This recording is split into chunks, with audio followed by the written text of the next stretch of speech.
lithi iBhayibhile izembe libekiwe umncinci nomdala. So ireality into yoba sonke sizokufa. But le verse isinika iassurance uba noba siyafa kodwa lukhona uvuyo xa umuntu esifa ekuKristu Yesu. Siyavana ne noba siyedlula kulomhlaba.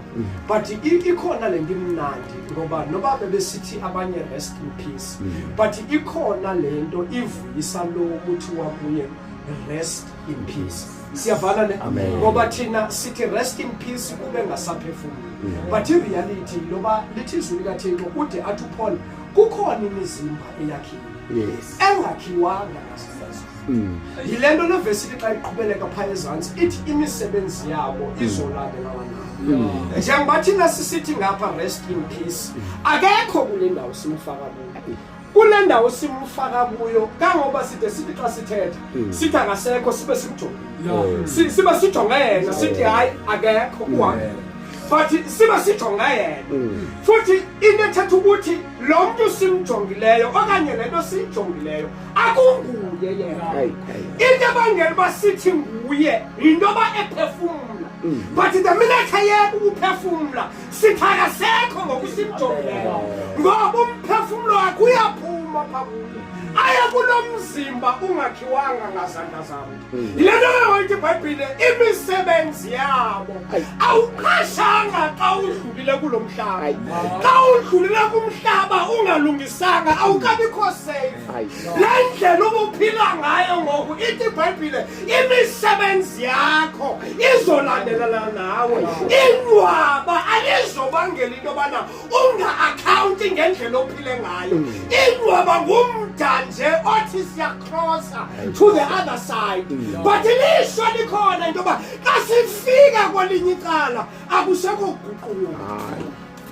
Namhlanje you are given a chance. Ubukhona phakathi wethu kude athi lithi izwi likaThixo xa lithethayo lithi akukho namnye oyayo kubawo engayingami. Indenze ndimangala into yobana njengoba sithi thina hayi mna ndiyazithandazela phaya endlini ingabe umthandazo wami uyafika na kuThixo xa ndingenabo ubuhlobo kunye noYesu. Ithetha ukuthi le nto we have been given izikhiya zoba sikwazi ukuya kuThixo. But izikhiya zazisingazifuni ezinguYesu ngoba lithi iBhayibhile akhona mnyayo ubawo engayingami. So ubukhona namhlanje ukuthi namhlanje andinayo uYesu ebomini bami. Ndiyathanda ukuyivula this opportunity for abantu abanjalo xa sizovala. Ndingavumeli into yobana ukwenzela uba i-Dayton University athanda ukuze bangabi nabo ukuziphelela. Ayazi umuntu ndandinikezwe ithuba zange ndivale. Sonke singabantu bakaThixo but into ebangela uba sibe ngabantwana bakaThixo kukuba nobuhlobo kunye noYesu. Sithi uba sithathe ubomi bethu sibunikezele kuYesu uThixo ke ngokuyena athi ezwini lakhe ndizoza mna nobawo sidle sihlale kunye naye. Noba abantu bangaphela kodwa xa unoYesu unomhlobo ongaphezulu kwabanye abahlobo. Umhlaba lokho nasiyadlula futhi ukufa sonke sizofa. Siyavana ne but into eyenza kube mnandi ibangela lo mbhalo athethe kamnandi ukuthi bonoyo lwabo kukhona lento ayibonileyo ingapha kwencwaba thina singayibonile. Njengoba sithi thina abantu xa befika encwabeni kugqityiwe iBhayibhile yona ithi banoyo labafi. Ngoba abafele enkosini ngoba ngaphaya kwencwaba imisebenzi yabo iyabalandela. Ayipheleli imisebenzi yakhe indlela ophila ngayo ayipheli indlela ophila ngayo xa ufika encwabeni. Xa ufika encwabeni kulapho thina sike hlukana nawe kunye nawe. But ngaphaya kwencwaba imisebenzi yona iyedlula. Ikhangele wena ngaphaya kwencwaba. uThixo akayithethayo incwadi esithilelo kukhona ke ngokwenye incwadi ezovula. Ithi iBhayibhile ngamancwaba azowuthekeza basemangcwabeni bayophendula ngendlela abaphile ngayo phambi koThixo.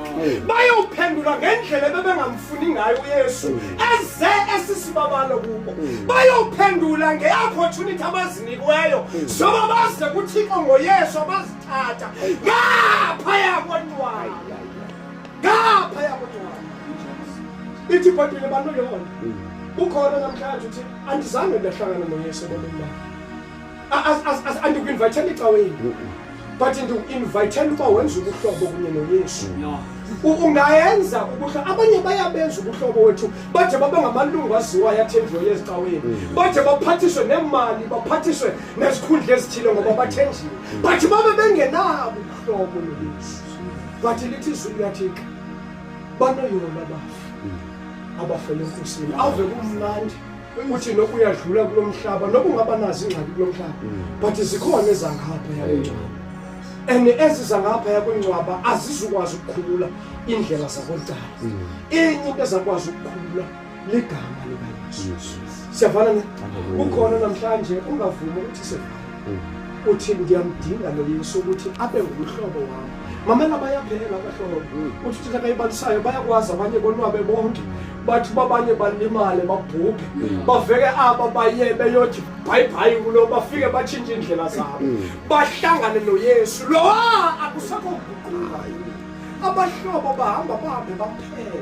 Nabantu bathembileyo bahamba bahambe kube khona indawo abangakwazi ukungena kuzo. But igama likaYesu libangela ube nomhlobo ongaphezulu kwabahlobo.